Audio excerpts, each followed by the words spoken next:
ಪ್ರಸಕ್ತವಾಗಿ ನೋಡೋದಾದರೆ ಇಲ್ಲಿ ಪ್ರಹ್ಲಾದ್ ಜೋಶಿ ಅವರು ಈ ಕಡೆ ಈ ಭಾಗಕ್ಕೆ ಯಾವುದೇ ರೀತಿಯಾದ ಅವ್ರ ಕೊಡುಗೆ ಇಲ್ಲ. ಆನಂತರ ಇವಾಗ ಬಿ ಜೆ ಪಿಯವ್ರು ಹೇಳ್ತಾರೆ ಏನಂತ, ಮೋದಿಯವ್ರನ್ನ ನೋಡಿ ಓಟ್ ಹಾಕಿ, ಮೋದಿಯವ್ರ ಕೈ ಬಲಪಡಿಸಿ ಅಂತ. 10 ವರ್ಷದಿಂದ ಬಲಪಡಿಸಿದ್ದೀವಿ ನಾವು ಮೋದಿಯವ್ರ ಕೈನ. ಏನು ಮಾಡಿದ್ದಾರೆ ಇವರು? ದೇಶದ ಸಾಲ 2014ರಲ್ಲಿ ಎಷ್ಟಿತ್ತು? 55 ಲಕ್ಷ ಕೋಟಿ ಇತ್ತು. 14 ಮಂದಿ ಪ್ರಧಾನಮಂತ್ರಿಗಳು ನಮ್ಮ ಈ ದೇಶಕ್ಕೆ ಆಗಿ ಹೋಗಿದ್ದಾರೆ ಅಷ್ಟು ಟೈಮಲ್ಲಿ. ಇವಾಗ ನಮ್ಮ ದೇಶದ ಸಾಲ ಎಷ್ಟಿದೆ? 1,55,000 ಕೋಟಿ ಇದೆ. ಈ ಫ್ಯಾಕ್ಟ್ಗಳನ್ನ ಚೆಕ್ ಮಾಡ್ಬೇಕಂತೀರಿ ನಾನು.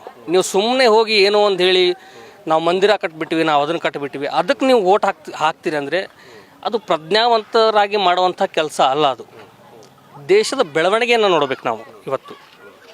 ಆನಂತರ ಹಂಗರ್ ರೇಟ್ ಅಂತ ಬರುತ್ತೆ, ಹಂಗರ್ ಇಂಡೆಕ್ಸ್ ಅಂತ. ಅದರಲ್ಲಿ ನಮ್ಮ ದೇಶ ಇರೋದು 125 ಕಂಟ್ರಿ. ಅದರಲ್ಲಿ ನಮ್ಮ ದೇಶ 111ನೇ ಸ್ಥಾನಕ್ಕಿದೆ. ಅಂದರೆ ನಮ್ಮ ದೇಶದಲ್ಲಿ ಸರಾಸರಿಯಾಗಿ 60ರಿಂದ 70 ಲಕ್ಷ ಜನ ಪ್ರತಿ ದಿವಸ ಹಸಿವಿನಿಂದ ಮಲಗ್ತಾ ಇದ್ದಾರೆ ಅಂತ ಅದರ ಅರ್ಥ. ಇದನ್ನೆಲ್ಲ ತಿಳ್ಕೊಬೇಕು ನೀವು. ಅದಾದಮೇಲೆ ಮೋದಿಯವ್ರು ನೋಡಿ ಓಟ್ ಹಾಕ್ರಿ, ಮೋದಿಯವ್ರು ನೋಡಿ ಓಟ್ ಹಾಕ್ರಿ ಅಂತ ಇವ್ರು ಹೇಳ್ತಾರೆ.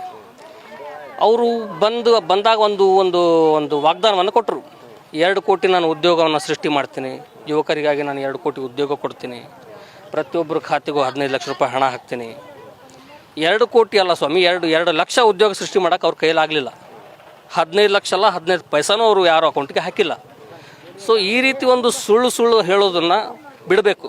ಆಮೇಲೆ ಇನ್ನೊಂದು ಪ್ರಶ್ನೆ ಮಾಡ್ತಾರೆ ಅವರು, 60 ವರ್ಷ ನೀವು ಕಾಂಗ್ರೆಸ್ನವ್ರು ಆಳಿದ್ರಿ, ಏನು ಮಾಡಿದಿರಿ ಅಂತ. IIT ತಂದವ್ರು ಯಾರು ಈ ದೇಶದಲ್ಲಿ? ಇಸ್ರೋ ತಂದವ್ರು ಯಾರು? IIM ತಂದವ್ರು ಯಾರು? KMC ಆಗಿದ್ದು ಯಾರು ಗೌರ್ಮೆಂಟ್ನಲ್ಲಿ? ಪಾಕಿಸ್ತಾನಕ್ಕೆ ನಾವು ಪಾಠ ಕಲಿಸ್ತೀವಿ, ಪಾಕಿಸ್ತಾನಕ್ಕೆ.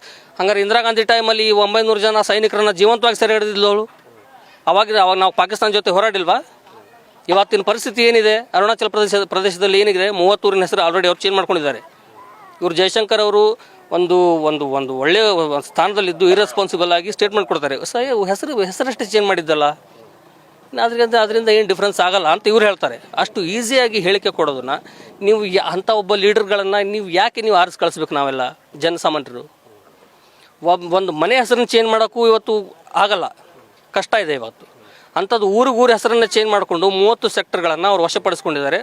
ಸೋನಮ್ ವಾಂಗ್ಚುಕ್ ಅನ್ನೋರು ಒಬ್ಬರು ಅಲ್ಲಿ ಸತ್ಯಾಗ್ರಹ ಕೂತ್ಕೊಂಡು ತಿಂಗಳು ಕಳೆದೋಯ್ತು. ಅದ್ರ ಬಗ್ಗೆ ಯಾವುದೇ ಮೀಡಿಯಾದಲ್ಲಿ ಚರ್ಚೆ ಆಗಲ್ಲ. ಯಾಕಾಗಲ್ಲ? ಯಾಕೆ ನೀವು ಹೇಳಲ್ಲ? ಜನರಿಗೆ ಸತ್ಯ ಯಾಕೆ ಹೇಳಲ್ಲ ನೀವು?